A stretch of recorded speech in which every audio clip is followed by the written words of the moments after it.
सभी साथियों को जय जोहार। मेरा वक्तव्य शुरू होने से पहले मैं ये जो धरती है बासिया सरपोटा की धरती को नमन। इस मंच पे जो जिनकी प्रतिमाएं लगी हैं, इन सारे महापुरुषों को मेरी ओर से नमन करना चाहूंगा। जिस महान व्यक्ति ने हमारे भारत देश का एक महान संविधान बनाया है, विश्व का सबसे बड़ा जो लिखित संविधान बनाया है, बाबा भीमराव अंबेडकर जी को नमन। उस संविधान में आदिवासी समाज का प्रतिनिधित्व करने वाले जयपाल सिंह मुंडा जी को नमन। और इस आदिवासी इलाके के अंदर जब राजा रजवाड़ा अंग्रेजों का जो शासन चलता था, उस दौरान एक भुखमरी चलती थी। तो रॉबिन हुड पांडे के नाम से जो अमीरों को लूट के गरीबों को, जो भुखमरी से जो मर रहे थे लोग, उनको खिलाने का काम करते थे। उन रॉबिन हुड पांडे टाटिया मामा को नमन करना चाहूंगा। इस पूरे इलाके में अगर भक्ति के क्षेत्र में बात करें और भक्ति के माध्यम से, शांति के माध्यम से आदिवासी समाज के अंदर जन जागृति लाके अंग्रेजों और राजा रजवाड़ों की गुलामी से बाहर लाने का काम किया। गोविंद गुरु महाराज को भी नमन करना चाहूंगा। इन्हीं क्रम में हमारे जितने जो योद्धा हैं, और हम मां बालेश्वर जी को नहीं भूल सकते, जिन्होंने इस बांसवाड़ा पूरे जिले के अंदर आदिवासी समाज हो या अन्य समाज हो, सारे समाजों को एकजुट करके यहाँ के हक अधिकार को लेके इस क्षेत्र में काम किया। उनको भी नमन करना चाहूंगा। और मैं कोशिश करूंगा कि जितने जो महापुरुषों के मैंने जो नाम लिए, उन महापुरुषों के जो विचार थे, उन विचारों को जन जन तक पहुंचाने के लिए उन्होंने जो संघर्ष किया, उन्हीं विचारों को आगे बढ़ाने का काम मैं और मेरी भारतीय आदिवासी पार्टी करेगी और आने वाले समय में अनवरत करती रहेगी। इन विचारों को आगे बढ़ाएंगे। साथियों, पूर्व वक्ताओं ने हर प्रकार की बात बताई, हमारे क्षेत्र की बात बताई, आदिवासी समुदाय के हक अधिकार को लेकर बात बताई। और ये हमारा जो देश एक लोकतांत्रिक देश है, और उस लोकतांत्रिक देश में विचारों के आधार पे जनता इन पार्टियों को मत देती है, उन नेताओं को मत देती है और विधानसभा लोकसभा में भेजती है। आज मुझे भी 84 की जनता ने दूसरी बार विधायक बनाया, और वो भी राजस्थान की 200 विधानसभा के अंदर। उस दौरान 199 विधानसभा में एक साथ चुनाव हुआ था, और उसमें परसेंटेज के मामले में सबसे अधिक मतदान 84 की जनता ने मुझे बहुमत देकर जिताया था। उससे पहले 2018 में मुझे जिताया 84 की जनता ने। और आज मेरा सौभाग्य है, डूंगरपुर बांसवाड़े की जो जनता है, उस जनता की भावना थी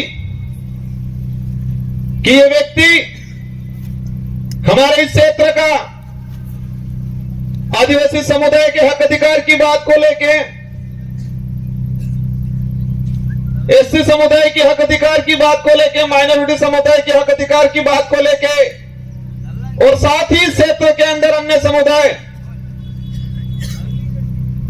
जो मानवता में विश्वास करता है,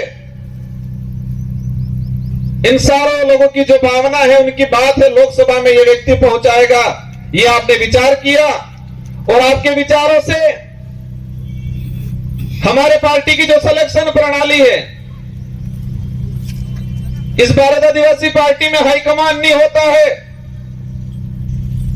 और इस पार्टी में हाईकमान आम जनता, आम कार्यकर्ता होती है।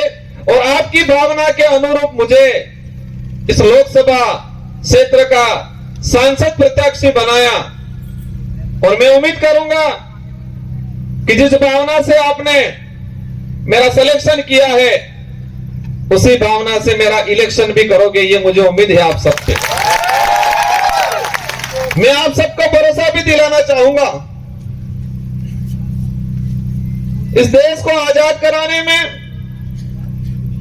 इस क्षेत्र के अंदर आजादी से पहले जो शोषणकारी नीति वाले लोग थे, उनके खिलाफ ये जो जितने जो महापुरुष हैं, उन महापुरुषों ने अपने विचारों के माध्यम से इस क्षेत्र में जन जागरण किया, लोगों को जागरूक किया और अपने हक अधिकार के प्रति लड़ने के लिए प्रेरित किया। और मैं वही विचार, ये जो महापुरुष हैं, उन महापुरुषों के जो उद्देश्य थे, इन उद्देश्यों को उन्हीं के विचारों के माध्यम से मैं पूरे करने की कोशिश करूंगा। साथ ही आज का जो कार्यक्रम है, अनुसूचित क्षेत्र में आरक्षण व्यवस्था, आरक्षण को लेकर महासम्मेलन,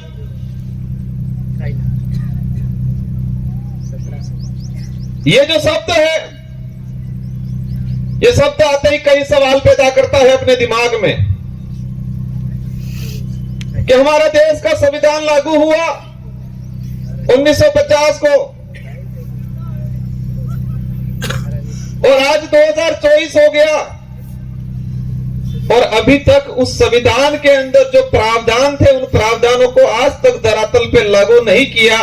उस बात को लेके बांसवाड़ा, डूंगरपुर और पूरे देश का एसटी एससी माइनॉरिटी समुदाय संविधान को धरातल पे लागू करो, उस बात को लेके आंदोलन कर रहा है। बड़े दुख की बात है कि संविधान बना और देश पे जो लागू हुआ, हम कहते हैं 26 जनवरी 1950 को, लेकिन मूल रूप से उसके संविधान के अंदर जो प्रावधान थे, वो प्रावधान आज तक धरातल पे लागू नहीं हुए हैं। और देश के अंदर हमारे राष्ट्रीय पार्टी के लोग कहते हैं देश विकासशील से विकसित हो रहा है, कहते हैं विश्व के अंदर हमारे भारत देश एक विकसित राष्ट्र की श्रेणी में आने लग गया है। लेकिन देश के अंदर देखा जाए, आज से 5 साल पहले जिस 5वीं स्कूल के अंदर 70 बच्चे पढ़ रहे थे, और आज उसी 5वीं स्कूल के अंदर 35 बच्चे पढ़ रहे हैं। आज से 5-10 साल पहले हमारे देश के प्रत्येक नागरिक पे जो कर्जा था, और आज देखें वो कर्जा 4 गुना तेजी से बढ़ रहा है।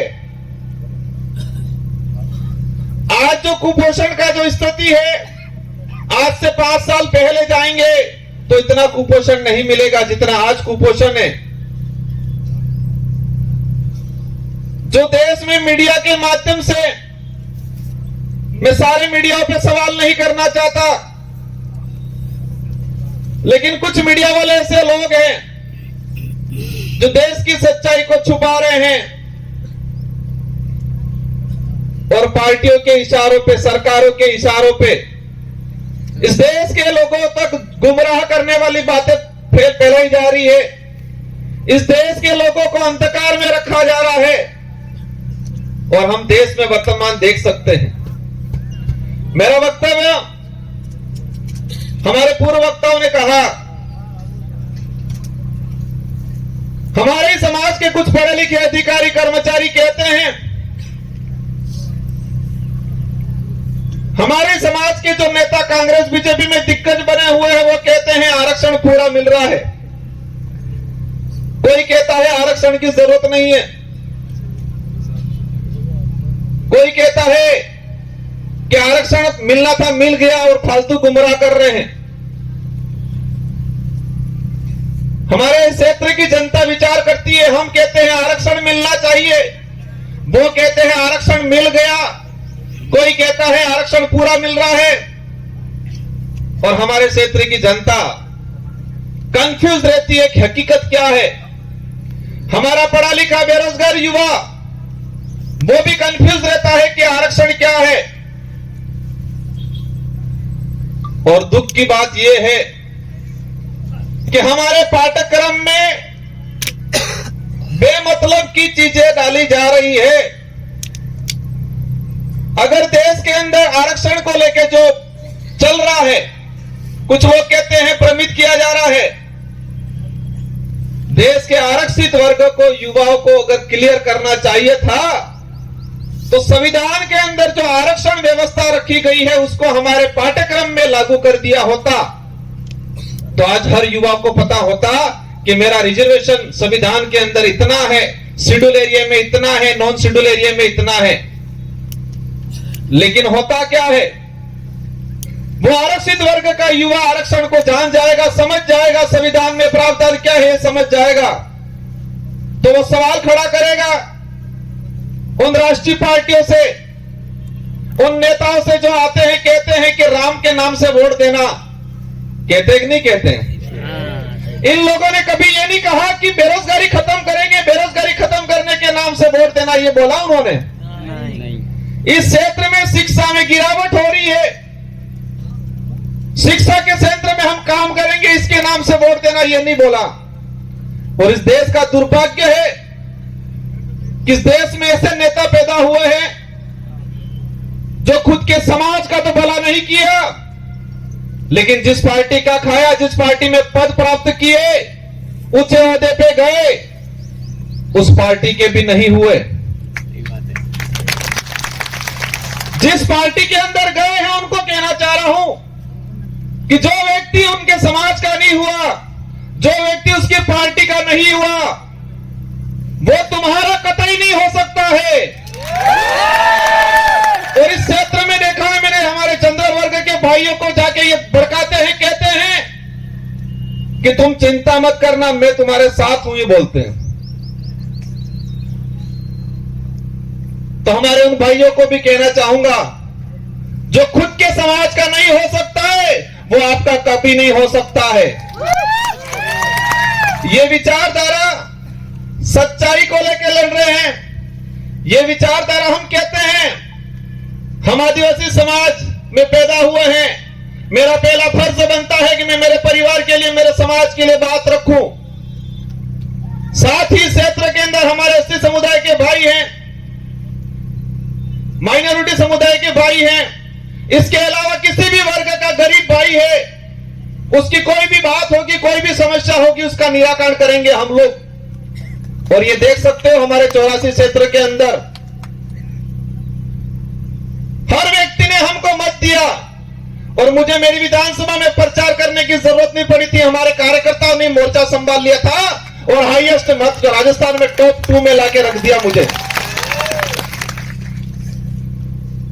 आरक्षण व्यवस्था को लेकर कुछ आंकड़ा मैंने क्लियर किया है, अलग अलग डिपार्टमेंट की भर्तियों का, लेकिन इस मंच के सामने ही हमारे खाकी वर्दी वाले भाई दिख रहे हैं, इसलिए मैं उनके डिपार्टमेंट का कुछ आंकड़ा बता दूंगा।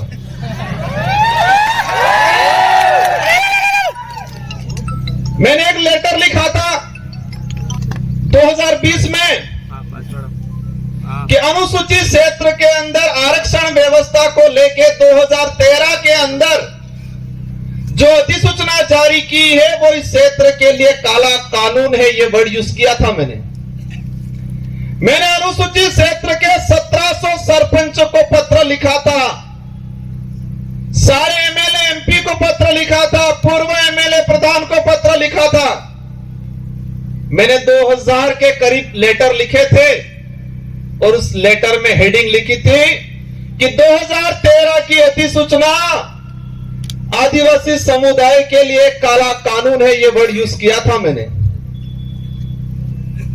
और उसी वर्ड को मैं आज एक्सप्लेन करना चाहूंगा मैंने क्यों बोला था। ये समय का अभाव है, मैं शॉर्टकट निपटूंगा।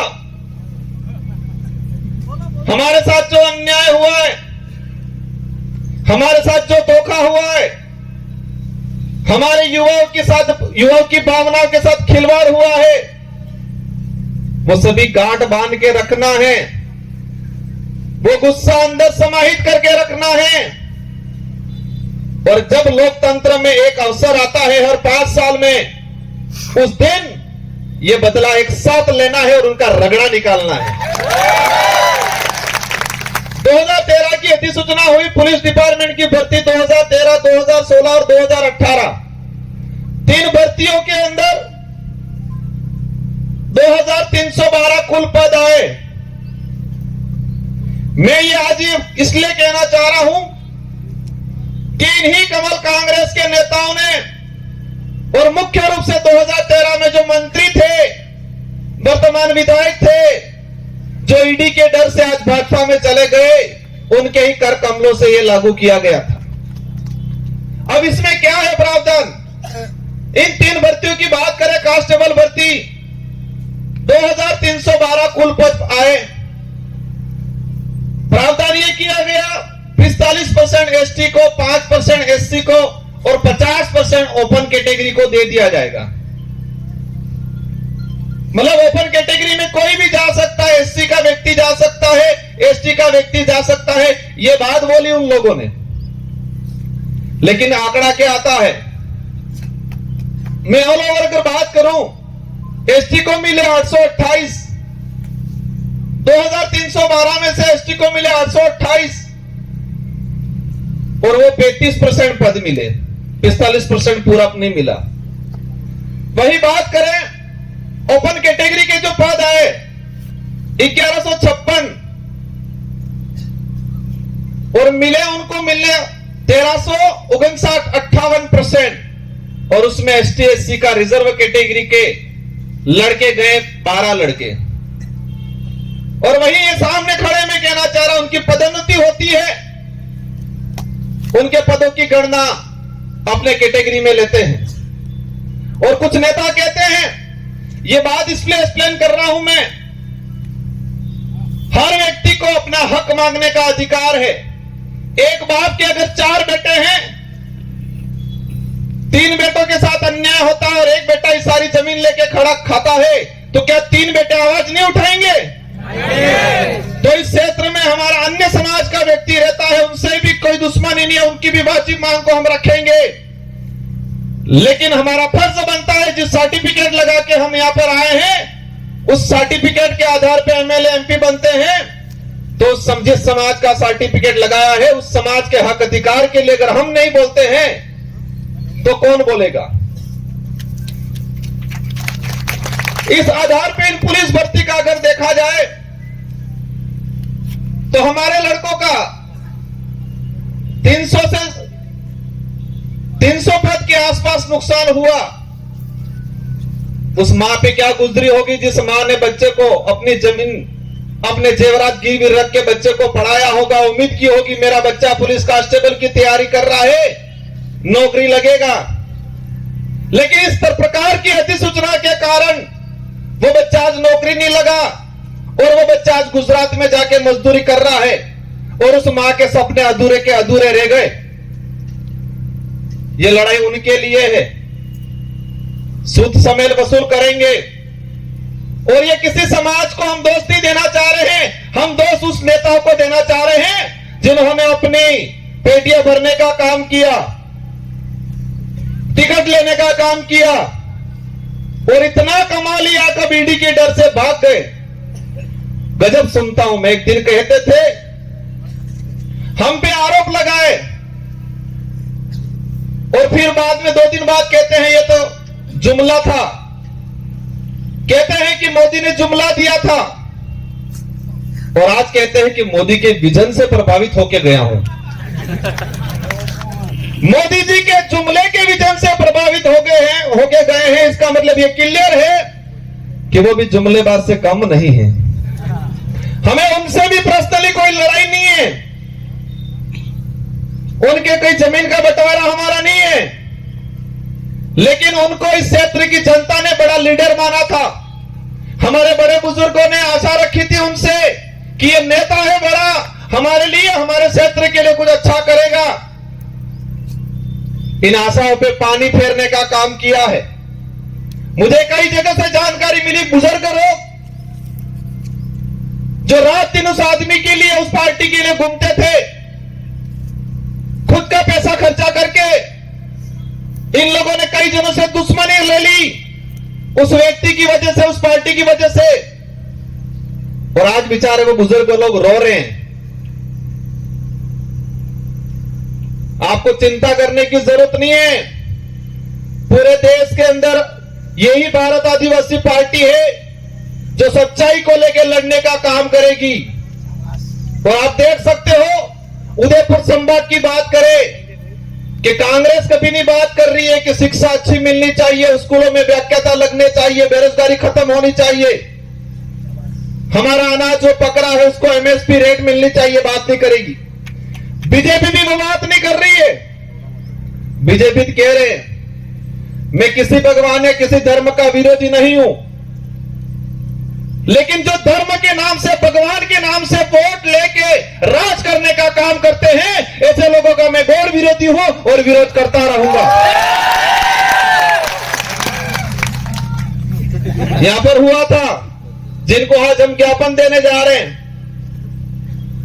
ये माही विस्थापित होके लोग कटनावर में, ये माही डैम से विस्थापित होके लोग प्रतापगढ़ में रह रहे हैं, आपके आसपास तो रह रहे हैं, लेकिन मध्य प्रदेश के नीमच के अंदर लोग रह रहे हैं।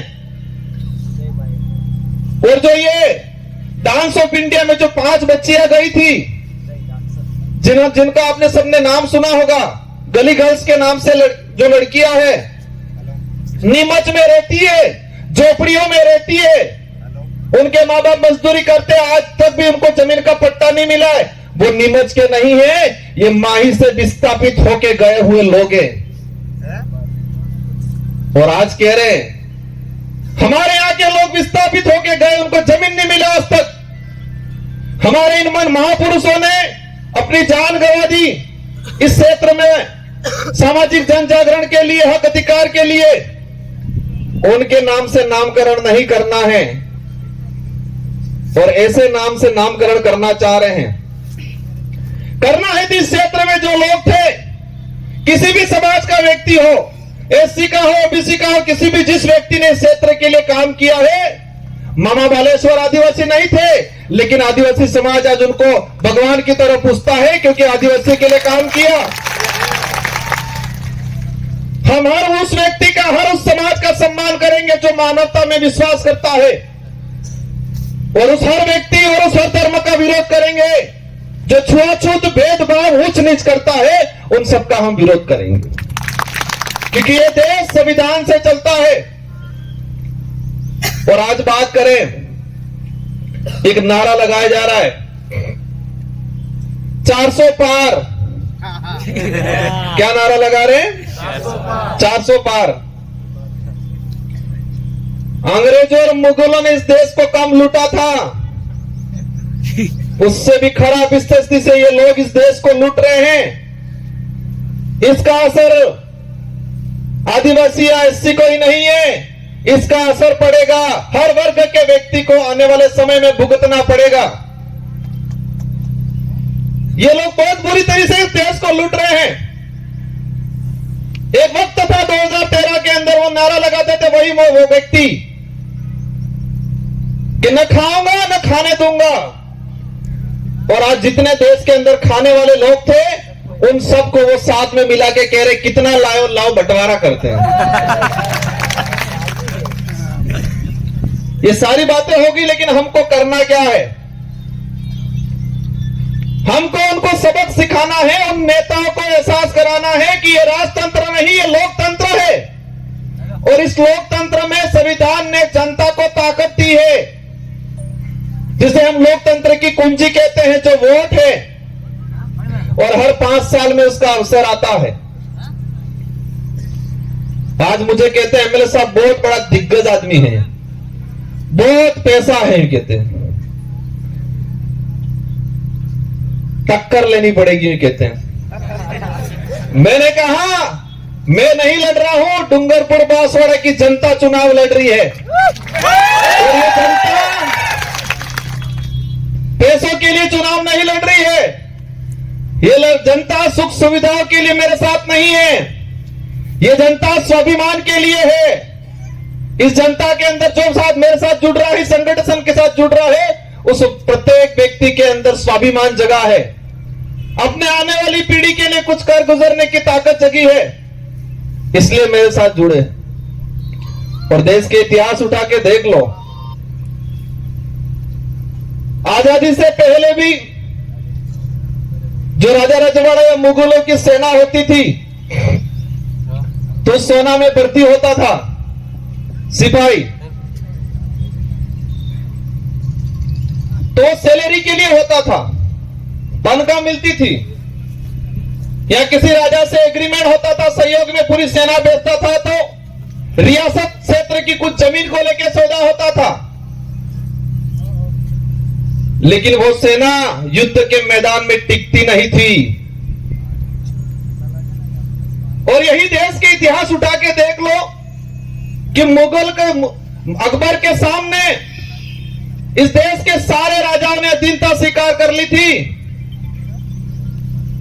लेकिन महाराणा प्रताप एक ऐसा था जिसने मुगलों के सामने अधीनता स्वीकार नहीं की थी। देश के इतिहास में पढ़ाया जाता है, हमारे बड़े बुजुर्गों से सुनते हैं कि देश के अंदर सारे राजाओं ने अकबर की अधीनता स्वीकार कर ली, लेकिन राणा प्रताप ने अधीनता स्वीकार नहीं की, क्योंकि देश के अंदर अन्य जो राजा थे उनकी जो सेना थी वो सैलरी पे थी, तनख्वाह पे थी। देश के अंदर जो अन्य राजा थे उनके सहयोग में आई हुई सेना कुछ जमीन की लालच में आई थी मदद करने, लेकिन राणा प्रताप के साथ में जो सेना थी वो तनख्वाह वाली सेना नहीं थी, वचन वाली सेना थी, और वो भीलों की सेना थी। किसकी सेना थी? भीलों की सेना थी, पठानों की सेना थी। अगर वो तनख्वाह वाली सेना होती तो युद्ध के मैदान में टिकती नहीं। वो स्वाभिमान के लिए, अपने वचन के लिए गई थी राणा प्रताप के साथ, और इसीलिए देश के अंदर महाराणा प्रताप के नाम से उनको जाना जाता है। और उनके भाई थे शक्ति सिंह और जगमाल, वो भाई भी उनके साथ में नहीं थे। इससे यह सिद्ध होता है कि महाराणा प्रताप को किसने साथ दिया। उनके परिवार के लोग भी हट गए थे, वो भी मान सिंह की गोद में जाके बैठ गए थे। उस कुल के लोग हैं ये। और मुझे पता है कि इस कांग्रेस और बीजेपी के बहकाव में आके उनसे पैसा लेके ये काम नहीं करेंगे। ये लोग स्वाभिमान के लिए काम करेंगे, ये वचन के लिए काम करेंगे, आने वाली पीढ़ी के लिए काम करेंगे। मेरी बात को आप समझ गए होंगे कि हमारे लोगों ने महाराणा प्रताप को वचन दिया था, तनख्वाह नीली थी, फौज में हमारे लोग भर्ती नहीं हुए थे, तनख्वाह की बेसिस पे नहीं हुए थे, पूरा गांव के सिपाही लोग, जवान लोग गए थे, वो वचन दिया था।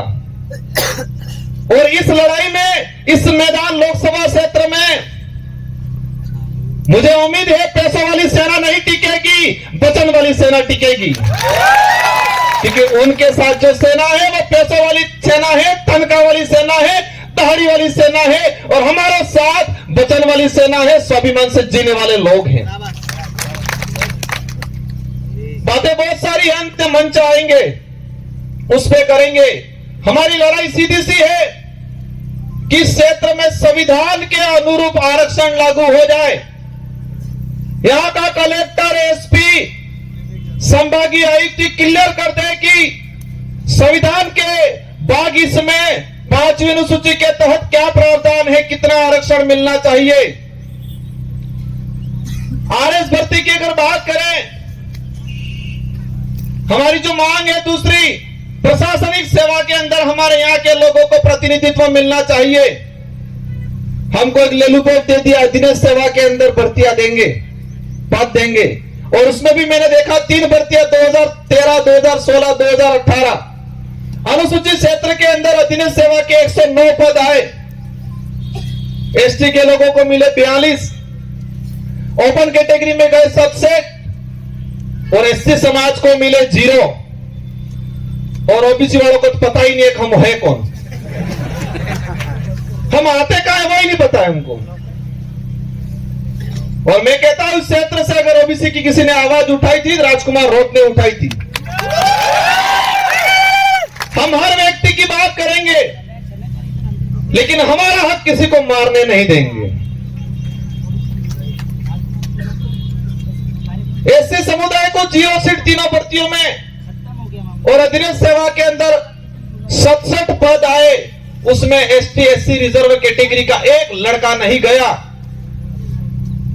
हमारे साथ 13 से 14 अधीनस्थ सेवा के आरएस अधिकारियों के पद मारे गए। इसका गुनहगार कौन?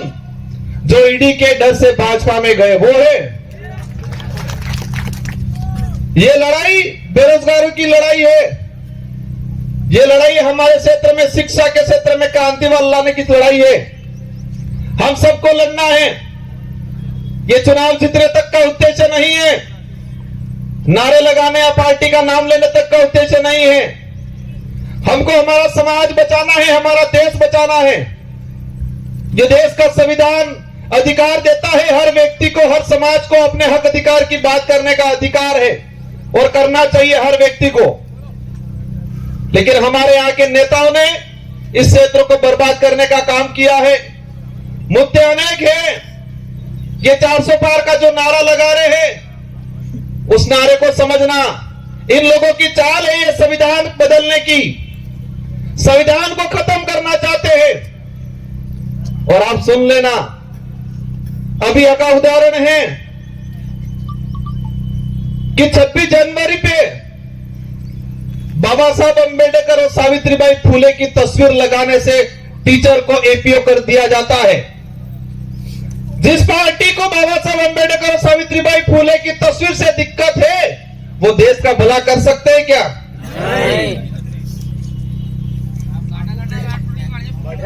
ये अंग्रेजों से भी बदतर स्थिति इस देश की करने वाले हैं, और हम सबको मिलके, और ये पार्टी कोई क्षेत्रीय पार्टी या इस डूंगरपुर, बांसवाड़ा, उदयपुर तक सीमित रहने वाली नहीं है।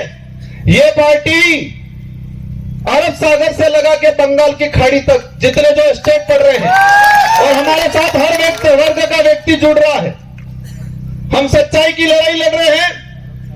आने वाले समय में मुझे उम्मीद है, मेरी बात पे आप गौर करोगे कि युद्ध के मैदान में सैलरी वाली जो तनख्वाह वाली सेना नहीं टिकती है, युद्ध के मैदान में वचन वाली और स्वाभिमान वाली सेना टिकती है, और वही सेना मेरे साथ है। मुझे पता है हमारे लोग गरीब है, कमजोर है हमारा कार्यकर्ता, लेकिन मुझे यह भी पता है कि उस व्यक्ति के अंदर जमीर जिंदा है, उसका स्वाभिमान नहीं मरा है।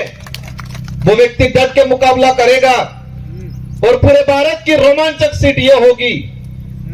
और मुझे दुख भी है, मेरे 84 के कार्यकर्ताओं का दुख है, मेरा भी दुख है कि 84 की जनता ने शानदार बैंडेड दिया था मुझे। मेरी भी इच्छा थी मैं 84 के अंदर ही रहूं, मेरे कार्यकर्ताओं की भी इच्छा थी 84 के अंदर रहूं, लेकिन बांसवाड़ा वाले ही नहीं माने। और आपको ये तिरवाने का काम करना है, और ये बेड़ा पार करना है। इन्हीं शब्दों के साथ आप सबको धन्यवाद। एक बात और बोलना चाहूंगा, देश के अंदर भाजपा के नेता बहुत प्रताड़ित थे, और विशेषकर बांसवाड़ा में जो भाजपा के नेता बेचारे बहुत प्रताड़ित थे, हमसे भी ज्यादा प्रताड़ित थे। ये बचपन में बच्चा रोता था, मां कहती थी भूत आ जाएगा सो जाए।